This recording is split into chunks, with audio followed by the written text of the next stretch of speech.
Good afternoon, friends. My name is Vijay Sharma. I am faculty of Essence Institute, Gandhinagar, Jammu. As you are aware that we are running a video series जहाँ पे हम state level polity जो है इसके ऊपर videos बना रहे हैं और वीडियोस आपके साथ शेयर किए जा रहे हैं। अभी तक 3 वीडियोस ऑलरेडी प्रिपेयर करके अपलोड कर दिए गए हैं। फर्स्ट वीडियो में हमने ऑफिस ऑफ गवर्नर डिस्कस किया था, सेकंड वीडियो में हमने office of chief minister discuss किया था और थर्ड वीडियो में हमने स्टेट काउंसिल ऑफ मिनिस्टर्स जो है वो डिस्कस किया था। Now as far as this video is concern, इस वीडियो के अंदर हम जो है we are suppose to study advocate general of state, but then I felt that advocate general of state जो है इसके बीच ये और अटॉर्नी जनरल ऑफ इंडिया जो है इन दोनों ऑफिसर्स के बीच में बहुत बड़े लेवल पे सिमिलैरिटीज़ जो है या पैरेलल्स जो है वो देखने को मिलते हैं। So I felt like preparing a comparative video जहाँ पर इस वीडियो के माध्यम से हम दोनों टॉपिक्स जो हैं उसको फास्ट ट्रैक बेसिस के ऊपर कंप्लीट कर लेंगे, that is attorney general of India and advocate general of India. Now like in my previous videos I always tell कि जहाँ बहुत बड़े लेवल पे इंफॉर्मेशन को याद रखना होता है तो इंफॉर्मेशन को डिफरेंट कैटेगरीज के अंदर क्लासीफाई करना चाहिए। तो इसी बेसिस के ऊपर अटॉर्नी जनरल और एडवोकेट जनरल को पढ़ने के लिए हम क्या करेंगे, डिफरेंट एरियाज के अंदर इंफॉर्मेशन को क्लासीफाई करेंगे। और फर्स्ट क्या है, first categorisation is features. So let's begin our study with studying the features regarding Attorney General of India or Advocate General of India. One of the first and foremost feature जो हमें discuss करना है that is constitutionality of the post. अब अगर attorney general की बात करें तो इंडियन कॉन्स्टिट्यूशन का आर्टिकल 76 जो है it provides for attorney general of India और इंडियन कॉन्स्टिट्यूशन का आर्टिकल 165 जो है it provides for advocate general of India. The second important thing यहाँ पर कॉन्स्टिट्यूशनलिटी में which you have to remember is that article 76 जो है is part of chapter 1 of part 5, while article 165 is part of chapter 2 of part 6 of Indian constitution. So ये chapters का जो difference है थोड़ा सा इसको ध्यान में रखिएगा। नेक्स्ट स्टेटस की बात करें तो अटॉर्नी जनरल जो है he is designated as, he is considered as highest law officer of the country, while advocate general जो है he is considered as highest law officer in the state. Further appointment की बात करें, attorney general जो है इनको appoint किया जाता है by the president of India, while advocate general जो है is been appointed by governor of the concern state. अब कॉन्स्टिट्यूशन जो है under article 76 specifies qualifications which are mandatory, which are important for being appointed as attorney general, और 165 जो है उन qualifications की बात करता है जिसके बाद किसी इंडिविजुअल को, जिनके बेसिस पे किसी इंडिविजुअल को एडवोकेट जनरल जो है वो अपॉइंट किया जा सकता है। Article 76 says that a person who is qualified to be appointed as जज of supreme court can be appointed as attorney general, while article 165 says that a person who is qualified to be appointed as जज of high court can be appointed as advocate general of that very specific state. No see when you are preparing for preliminary examinations, ठीक है, सिर्फ इसी 2 चीजों को याद करना जो है वोंट सफाइस। सिर्फ जब आप रिवीजन कर रहे हैं तो जब आपने पढ़ लिया कि अटॉर्नी जनरल के लिए क्वालिफिकेशन क्या है कि one should be qualified to be appointed as जज of supreme court, this won't suffice. आपको राइट अवे अब क्या करना है, अपने लेवल पे देखना है that what are the qualifications which are important for being appointed as जज ऑफ सुप्रीम कोर्ट, और क्वालिफिकेशंस कौन सी हैं which are important for being appointed as जज ऑफ हाई कोर्ट। इन 2 चीज़ों को राइट अवे आपको रिवाइज करना है, तभी आपकी प्रिपरेशन जो है वो क्या होगी, वो इफेक्टिव प्रिपरेशन होगी। सो लेट्स डिस्कस क्वालिफिकेशंस जज ऑफ सुप्रीम कोर्ट के लिए क्या है और हाई कोर्ट के लिए क्या है, बिकॉज इनके बीच में थोड़ा सा डिफरेंस है। तो एक बॉक्स बना लेते हैं, यहाँ पर एक तरफ अटॉर्नी जनरल लिख लेते हैं और यहाँ पर एडवोकेट जनरल लिख लेते हैं। फर्स्ट क्वालिफिकेशन अटॉर्नी जनरल के लिए क्या है, that one should B citizen of India, individual जो है वो इंडिया का सिटीजन होना चाहिए। सेकेंड, सुप्रीम कोर्ट का जज बनने के लिए सेकंड इंपॉर्टेंट क्वालिफिकेशन क्या है, दैट वन शुड बी जज of high court for 5 years time period, या one should be advocate of high court for 10 years time period. और लास्ट क्वालिफिकेशन जो कॉन्स्टिट्यूशन स्पेसिफाई करता है that is he should be an eminent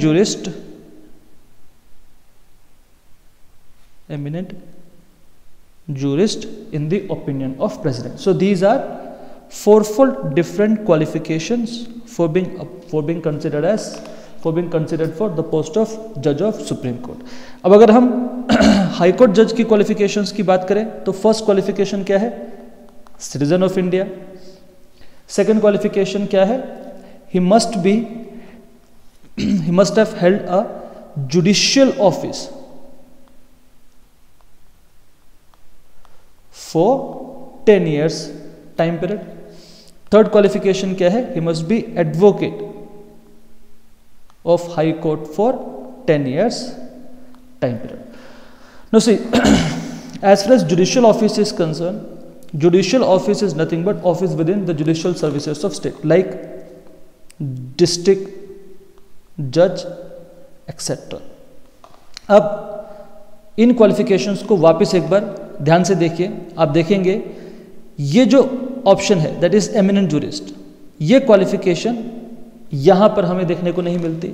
second important thing, दोनों qualifications के अंदर as की कहीं पर भी बात नहीं की गई। So always keep one thing in mind कि इंडिया के अंदर ना तो कॉन्स्टिट्यूशन सुप्रीम कोर्ट के जज के लिए और ना ही कॉन्स्टिट्यूशन हाई कोर्ट के जज के लिए कोई मिनिमम एज जो है स्पेसिफाई करता है। फर्दर मोर कॉन्स्टिट्यूशन जो है वो क्या करता है, वो सुप्रीम कोर्ट के जज के लिए एक और क्वालिफिकेशन जो है, एक एडिशनल क्वालिफिकेशन जो है एंटर करता है, that is a person who is eminent jurist in the opinion of president can also be considered for the appointment of जज ऑफ सुप्रीम कोर्ट। वेल, ये जो क्वालिफिकेशन है ये हमें यहाँ पर देखने को नहीं मिलती। So this, let's come back to the attorney general. Next, term of office की बात करें तो अटॉर्नी जनरल का टर्म ऑफ ऑफिस जो है वो कॉन्स्टिट्यूशन स्पेसिफाई नहीं करता। कॉन्स्टिट्यूशन अंडर आर्टिकल 76 स्पेसिफाई करता है दैट इसका टर्म ऑफ ऑफिस जो है वो कौन डिटरमाइन करेगा, वो प्रेसिडेंट डिटरमाइन करेगा, and the guy and the person जो है will remain in his office at the pleasure of president. Likewise advocate general के लिए सेम, इनका भी टर्म ऑफ ऑफिस जो है वो कॉन्स्टिट्यूशन स्पेसिफाई नहीं करता, इनका टर्म ऑफ ऑफिस जो है वो डिटरमाइन किया जाता है by the governor and he will remain in his office at the pleasure of governor.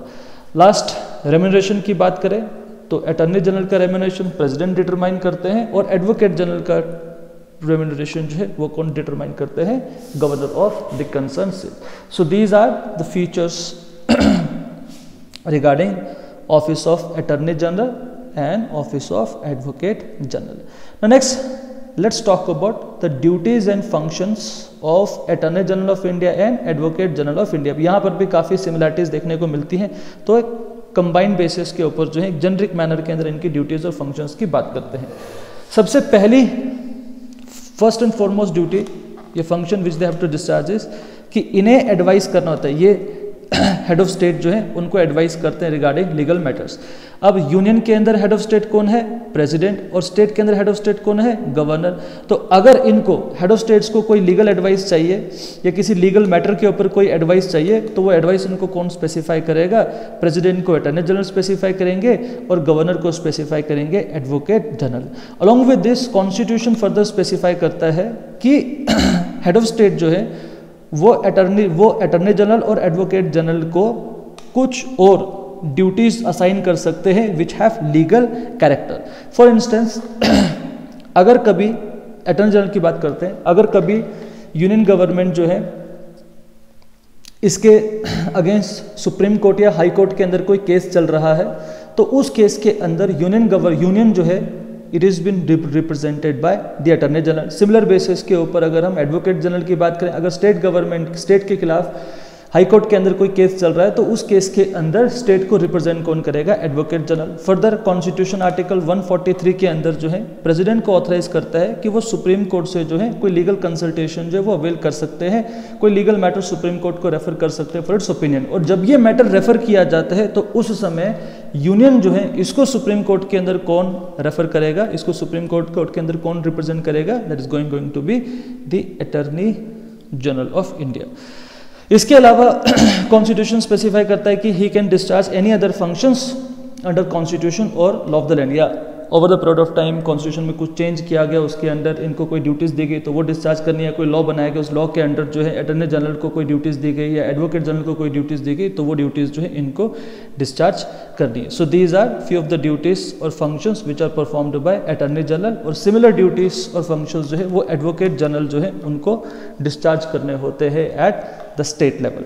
Further remember few things about attorney general as well as advocate general. First, attorney general की बात करें, पहली चीज जो आपको ध्यान रखनी है दैट अटॉर्नी जनरल वो सेंट्रल कैबिनेट के मेंबर नहीं होते और एडवोकेट जनरल जो है वो स्टेट कैबिनेट के मेंबर नहीं होते। They are considered as integral part of executive, but वो कैबिनेट जो है उसके मेंबर नहीं है। कैबिनेट के अंदर क्या होता है, एक सेपरेट मिनिस्टर जो है उसको अपॉइंट किया जाता है, जो गवर्नमेंट जो है उसके लीगल मैटर्स जो है उसको डिस्पोज करता है, या who is responsible to look after any sort of legal matters. तो इस चीज को आप जो है अच्छे से ध्यान में रखिएगा। Second important thing which you have to remember is that attorney general जो है सेंटर के अंदर सेंटर गवर्नमेंट का फुल टाइम काउंसिल नहीं होता, और इसी प्रकार से एडवोकेट जनरल जो है वो स्टेट गवर्नमेंट के फुल टाइम काउंसिल नहीं होते। फर्दर ये गवर्नमेंट सर्वेंट की जो कैटेगरी है इसके अंदर क्वालिफाई नहीं करते, इसके अंदर फॉल नहीं करते। Further more advocate general state के अंदर अपनी प्राइवेट प्रैक्टिस जो है वो कंटिन्यू कर सकते हैं, और अटॉर्नी जनरल जो है वो यूनियन के अंदर अपनी प्राइवेट प्रैक्टिस जो है उसको कंटिन्यू कर सकते हैं। So these are few of the things which you have to remember. Now next theme which we have to study is rights and limitations of attorney general and advocate general. यहाँ पर भी similarities है, तो हम attorney general की rights और limitation discuss करेंगे, और ये राइट्स और लिमिटेशन जो ऑटोमेटिकली एडवोकेट जनरल के भी राइट्स और लिमिटेशंस बन जाएंगे with respect to seat.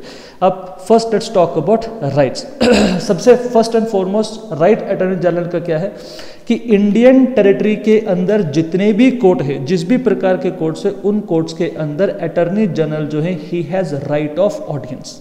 Likewise state की टेरिटरी में जितने कोर्ट्स है, उन कोर्ट्स के अंदर advocate general has right of audience. This is his first and foremost right. Second, attorney general की बात करें, पार्लियामेंट जो है इसके दोनों हाउसेस के अंदर अटॉर्नी जनरल, इनकी हाउसेस की जो प्रोसीडिंग्स है इसके अंदर अटॉर्नी जनरल जो है पार्टिसिपेट कर सकते हैं। He has right to speak, और अगर हाउस की कोई कमेटी बनाई गई है तो उस कमेटी का अटॉर्नी जनरल को मेंबर भी अपॉइंट किया जा सकता है, और उस कमेटी की प्रोसीडिंग्स के अंदर भी अटॉर्नी जनरल जो है he has right to speak. But even if अगर वो कमेटी का मेंबर है तो उसके पास वोटिंग राइट नहीं होगा, और जब ये पार्लियामेंट्री प्रोसीडिंग्स के अंदर पार्टिसिपेट करे तो वहां पे ये अपना विचार व्यक्त कर सकते हैं, अपना ओपिनियन जो है वो रख सकते हैं, but he does not have any sort of voting right. Same powers जो है एडवोकेट जनरल के पास भी है with respect to the state legislature. अब सिंस पार्लियामेंट्री प्रोसीडिंग्स के अंदर अटॉर्नी जनरल पार्टिसिपेट कर सकता है और स्टेट लेजिस्लेटिव प्रोसीडिंग्स के अंदर एडवोकेट जनरल पार्टिसिपेट कर सकता है, इसीलिए कॉन्स्टिट्यूशन के तहत जो है इनके पास वो सारी प्रिविलेजेस और सारी इम्यूनिटीज अवेलेबल होती है जो मेंबर ऑफ लेजिस्लेचर के पास है। लाइक अटॉर्नी जनरल के पास वो सारी की सारी प्रिविलेजेस हैं, वो सारी की सारी इम्यूनिटीज हैं which are there with member of parliament. Likewise advocate general के पास वो सारी की सारी प्रिविलेजेस, वो सारी की सारी इम्यूनिटीज हैं which are there with member of the state legislature. Now these were the rights of attorney general as well as advocate general. अब राइट्स के साथ साथ जो है अटॉर्नी जनरल और एडवोकेट जनरल जो है इनके ऊपर कुछ लिमिटेशंस भी इम्पोज की गई हैं। इसमें से सबसे पहली लिमिटेशन क्या है कि अटॉर्नी जनरल जो है ही शुड नॉट एडवाइस और hold a brief against government of India. वो गवर्नमेंट ऑफ इंडिया को के अगेंस्ट जो है वो किसी प्राइवेट क्लाइंट जो है उसको कोई एडवाइस नहीं दे सकता, या गवर्नमेंट ऑफ इंडिया के खिलाफ किसी प्राइवेट क्लाइंट के बिहाफ पे कोई ब्रीफ होल्ड नहीं कर सकता। सेकंड इंपॉर्टेंट लिमिटेशन जो अटॉर्नी जनरल, और यही जो अटॉर्नी जनरल के ऊपर इंपोज की गई है, that he can not defend a person, he can not defend any person in any criminal prosecution without the permission of the government of India. मतलब क्रिमिनल प्रोसिक्यूशंस के अंदर वो किसी इंडिविजुअल को डिफेंड कर सकते हैं, बट डिफेंड तभी किया जा सकता है जब गवर्नमेंट से उन्होंने प्रायर परमिशन लेकर, गवर्नमेंट परमिट करती है तो ही वो किसी इंडिविजुअल को क्रिमिनल प्रोसिक्यूशंस के अंदर परमिट कर सकते हैं। This is second important qualification, this is second important limitation. Now let's discuss why this limitation has been impose. Because most of the time जो क्रिमिनल केसेस होते हैं दे आर फाइट, ये जो क्रिमिनल केसेस है they are always contested between accuser जिसके खिलाफ allegation लगाई गई है एंड विक्टिम के खिलाफ जो है, विक्टिम के बिहाफ पे स्टेट जो है वो केस कंटेस्ट करता है। सो ऑटोमेटिकली जो है अगर सुप्रीम कोर्ट के अंदर कोई क्रिमिनल केस चल रहा है, यहाँ पर एक होगा जिसने क्राइम किया होगा, जिसको हम एक्यूज करते हैं, दूसरा कौन होगा, दूसरा होगा विक्टिम के बिहाफ पे गवर्नमेंट ऑफ इंडिया। सो ये जो लिमिटेशन है ये ऑटोमेटिकली जो है this is corollary of limitation number first. तो इसलिए अगर किसी इंडिविजुअल को क्रिमिनल प्रोसिक्यूशन के अंदर डिफेंड करना है तो सबसे पहले यूनियन गवर्नमेंट जो है उसकी परमिशन लेनी है, परमिशन लेकर के ही आप किसी इंडिविजुअल को क्रिमिनल प्रोसिक्यूशंस पे डिफेंड कर सकते हैं। लाइकवाइज थर्ड, वो किसी भी कंपनी का, किसी भी कॉर्पोरेशन का, not just government even private, वो किसी भी कंपनी, किसी भी कॉर्पोरेशन जो है इसके अंदर जो डायरेक्टर का जो पोस्ट है वो एक्सेप्ट नहीं कर सकता विदाउट परमिशन ऑफ गवर्नमेंट। मतलब he can become director of a company or corporation, but before accepting that designation, before accepting that post, he has to get prior permission from government of India. So these are the limitations of Attorney General of India, और यही limitations जो है state के context में हमें advocate general के लिए भी देखने को मिलती है. नेक्स्ट,